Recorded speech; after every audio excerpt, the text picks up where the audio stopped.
Right now, as this story begins, Prince Harry is back in the UK. And no, this is not a reminder visit. This is not a healing journey. This is a man who once burned every bridge he crossed, suddenly sprinting back across it. Think about that. This is the same Harry who sat in front of cameras and accused his own family of cruelty. The same man who signed multi-million-dollar deals explaining how broken the royal system was. The same man who walked away from royal protection, royal silence, and royal power and said he didn't need any of it until now. Because people don't return to places they hate unless something has gone very wrong. People don't run back to institutions they call toxic unless those institutions are the only ones strong enough to protect them. This wasn't about forgiveness. This wasn't about pride. This was about panic. Whatever Harry is facing isn't something a California publicist can spin. It's not something that can be explained away in a podcast. And it's definitely not something that disappears with a glossy PR statement. When someone who loudly rejected silence suddenly seeks it again, it means they're afraid of what happens when the talking starts, and the talking has already begun. The reason for that fear begins thousands of miles away inside a prison cell in Florida. Ghislaine Maxwell is serving a 20-year federal sentence. Her social empire is gone. Her influence is gone. Her future is already written in concrete and razor wire. And that's exactly what makes her dangerous. Now, here's a simple truth. People stay quiet when silence still benefits them, when they still have friends,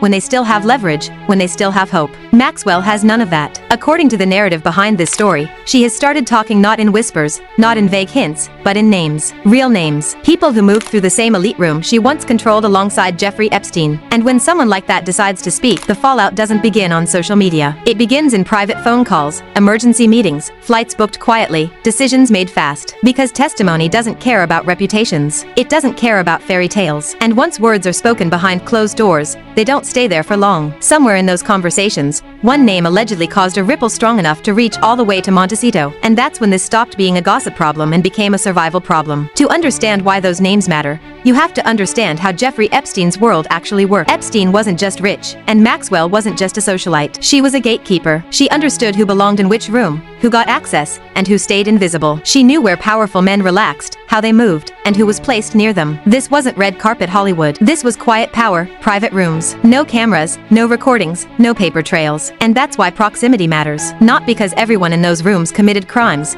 but because being present means seeing things, hearing things, noticing patterns, and memory doesn't disappear just because time passes. It waits. When abuse was actively occurring, there were people moving through those environments who weren't accused of anything but who were there. And in the legal world, being there is sometimes enough to raise questions. That's the kind of world Ghislaine Maxwell helped build. A world that looked glamorous on the outside and dangerous on the inside. A world where silence protected power for decades. And now that silence has stopped paying. On the surface, Soho House looks harmless. Stylish rooms, soft lighting, creative people sipping drinks, and pretending they're not networking. A private club for artists, filmmakers, and designers. That's the brochure version. Behind the scenes, Soho House served a different purpose. It was a corridor, a quiet passageway between worlds that usually don't mix out in the open. Hollywood met finance. New money brushed shoulders with old power. People who loved attention crossed paths with people who avoided it at all costs. This wasn't where deals were announced. It was where they were understood. Openings weren't random parties. They were carefully curated environments designed to feel alive when powerful guests arrived. The right energy, the right people, the right faces in the room. Because influence doesn't happen on red carpets. It happens in private spaces where nothing is recorded. And once you understand that, you start to see Soho House not as a party scene,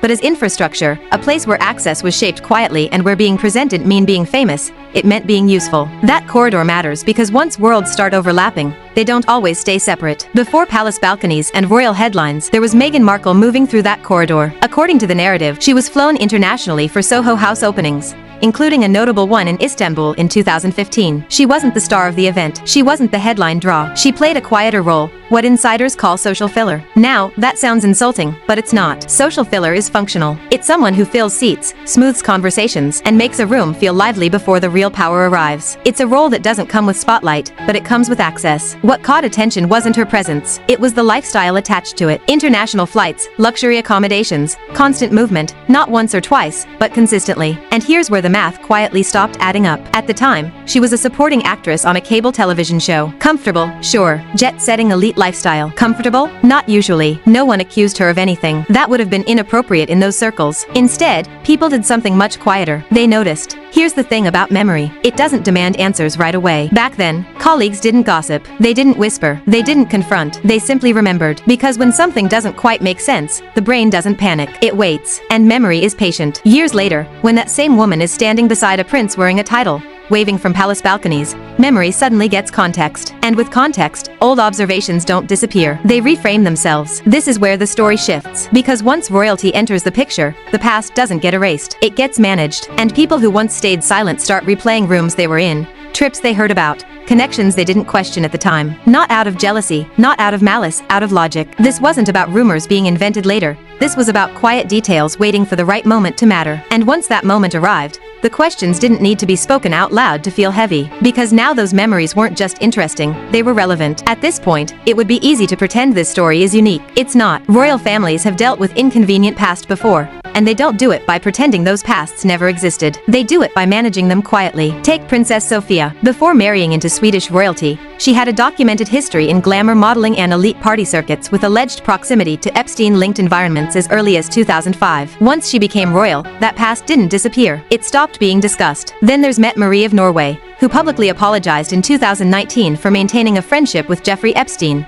calling it poor judgment. The apology happened, the story closed, and the institution moved on. This isn't about shame, it's about systems. Royal institutions absorb history, they contain it. They bury it beneath ceremony, duty, and silence. Once a crown enters the picture, the goal isn't truth, it's stability. And once you recognize that pattern, Meghan's story stops feeling isolated. It starts looking familiar, not scandalous, strategic. Then came the moment when everything shifted from quiet curiosity to something much more serious. During the civil case brought by Virginia Gay, the woman whose testimony ultimately destroyed Prince Andrew's public standing, Meghan Markle's name nearly entered the courtroom. Not as a defendant, as a witness. That distinction matters. Witnesses aren't accused of crimes. They're people who may have seen something, heard something, been present during moments that later became important. According to court-related positioning, there were 3 reasons her name was considered. First, she lived in the United States, which made jurisdiction simple. Second, she was described as a close associate of Prince Andrew during a specific period, not a casual acquaintance. And third, she was said to have been present within Jeffrey Epstein's social environment during the years when abuse was actively occurring. Ultimately, she was not called, but the damage wasn't in the outcome. It was in the fact that investigators with subpoena power looked at her history and believed there was something worth asking about. Once that happens, curiosity turns into risk. If anyone still thinks this is about gossip,